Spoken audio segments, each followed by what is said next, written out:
मुताल्लिक़ उसका जीवन बन जाएगा।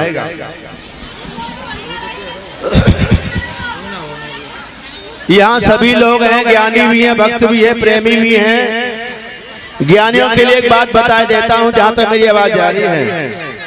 पहली बार ये बात सुनेंगे, ये भागवत सुखदेव जी ने मात्र 1 मिनट में ही समाप्त कर दी थी।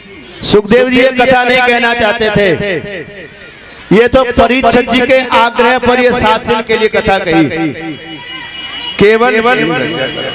केवल जब परीक्षित को श्राप लगा, गौर से सुने, ज्ञानी विवेकी हैं वो सुने, जब परीक्षित को श्राप लगा तो वो सब राज वैभव छोड़ करके, सारे गृहस्थ के महल के सुख छोड़ करके और श्री हरगंगा के किनारे आ गए सुखताल पर। वहाँ बड़े बड़े ऋषि मुनि संत आए, सबने अलग अलग साधन बताए मोक्ष के, मुक्ति के, लेकिन कोई सटीक जवाब नहीं दे पाया। तो स्वयं भगवान कन्हैया ही सुखदेव का रूप धारण करके आए अपने उस भक्त परीक्षित का कल्याण करने के लिए, क्योंकि जिसने सबसे पहले परीक्षित की गर्भ में रक्षा की, वो कैसे चाहेगा कि मेरे भक्त का अधोगति हो जाए। तो ऐसा सुखदेव महाराज नहीं बन करके आए, पहली बात। दूसरी बात, जब परीक्षित ने कहा कि गुरुदेव, हे प्रभु, मुझसे जघन्य पाप हुआ है, मैंने एक महात्मा का अपमान किया है, जिसके गले में सर्प डाल दिया, इसीलिए मुझे श्राप लगा है कि साथ में रोज वही तक्षक बनकर के मेरा दंशन करेगा। और ये शास्त्र कहते हैं कि नारी के हाथों मरने से, पानी में डूब के मरने से और सर्प के डसने से मरने से जो मरता है उसको अधोगति में जाता है, वो चाहे कितना भी धर्मात्मा क्यों न हो। इसीलिए मेरी अधोगति होगी कि मुझे नाग दंशन करेगा। मैंने पाप किया है, मैंने अधम किया है कि संत का अपमान कर दिया है। तो सुखदेव क्या कहने लगे, राजन, कौन कहता है कि तुमने एक संत का अपमान किया?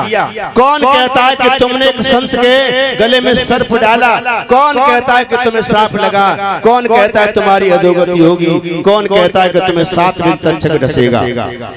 गौर से सुनेंगे, परीक्षित कह रहे हैं कि मैंने पाप किया है, मैंने मरा हुआ सर्प डाला है, संत का श्राप है, मेरी अधोगति होगी। लेकिन सुखदेव ज्ञानी कह रहे, कौन कहता है? राजन, बस इसी बात को जो समझ लेगा वही परम ज्ञानी है, वही मोक्ष का दाता है, वही मोक्ष पाने वाला है। अब गौर से सुनेंगे, परीक्षित कह रहा है कि मैंने पाप किया, अधम किया, मैं श्राप लगा है, मेरी अधोगति होगी, मेरा कल्याण करो। और सुखदेव कह रहे, नहीं, तुमने कोई पाप नहीं किया, तुम्हारी अधोगति नहीं होगी, तुमने कोई सर्प नहीं डाला, तुम्हें कोई सांप नहीं लगा।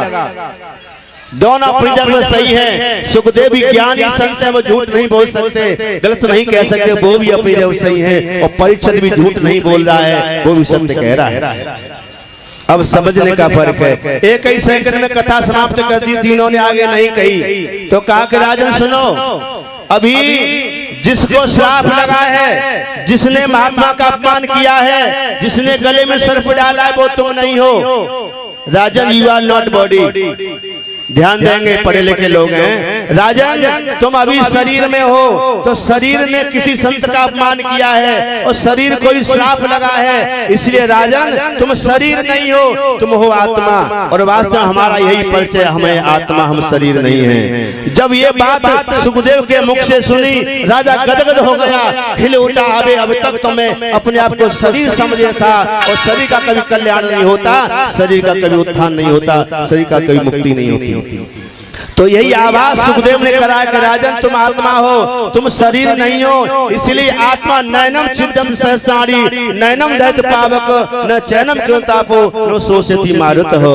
हे राजन, तुम तो आत्मा हो, जिसको कोई गला नहीं सकता, जिसे कोई काट नहीं सकता, जिसे कोई सुखा नहीं सकता, वो तुम हो। और वो हम ईश्वर अंश जीव अविनाशी। इसीलिए उसी समय राजा को भान हो गया कि अब मैं निश्चिंत हूँ, मेरा कोई काल नहीं है, मेरी कोई अधोगति ही नहीं है, मैं तो अमर हूँ, मैं तो मुक्त हूँ। यही भाव हमें जिस दिन आ जाएगा, हम आत्मा हैं, आत्मा में स्थित हो जाएंगे, आत्मा रमण करने ले जाएंगे, आत्मा साक्षात्कार हो जाएगा, तो फिर हम कभी अधोगति जा ही नहीं सकते। संसार में रह करके भी, भोगों में रह करके भी, सुखों में रह करके भी हम मुक्त हैं, हमें कोई बांध नहीं सकता। ऐसा भाव हमें बनाना होगा। अब कथा समाप्त हो गई। सुखदेव जाने लगे कि राजन, अब तुम शरीर नहीं हो, तुम आत्मा हो, जाओ आनंद करो, तुम्हारी कोई अधोगति नहीं होगी। सुखदेव जाने लगे। अब परीक्षक बहुत ऋषि मुनि खड़े हैं, बैठे हैं। परीक्षक से कहा कि जैसे तैसे आए ही, इनका आगमन ऐसे नहीं होता है, पैर पकड़ ले, सिर रख दे इनके चरणों में और इनके मुख से तू सत्संग सुन ले, आनंद आ जाएगा। हम ही सब इकट्ठे हुए, हमें मिल जाएगा। तो परीक्षक ने सर रख दिया, गिड़गिड़ाने लगे, गुरुदेव आपका आगमन हुआ है, इसीलिए 7वें दिन तक आप कथा सुनाते रहिए और सबसे ज्यादा मुझे मेरे प्यारे गोविंद की कथा सुनाइए। तो भागवत में सबसे ज्यादा मेरे कृष्ण की कथा है, गोविंद की कथा है। तो 7 दिन पूरा करने के लिए, क्योंकि 7 दिन बाद वो अधम शरीर राजा परीक्षित को छोड़ना था, भगवान के धाम को जाना था। इसे 7 दिन कैसे निकले, तो इसीलिए 7 दिन तक ये सुखदेव से कथा जबरदस्ती सुनी, तब जाकर कथा आपके पास आई। और ज्ञान तो एक ही पल में दे दिया था। तो इन्हीं बातों को हम ध्यान में रखेंगे। और जिन जिन ने ये कथा सुनी है, जिस जिस भाव से कथा सुनी है, भगवान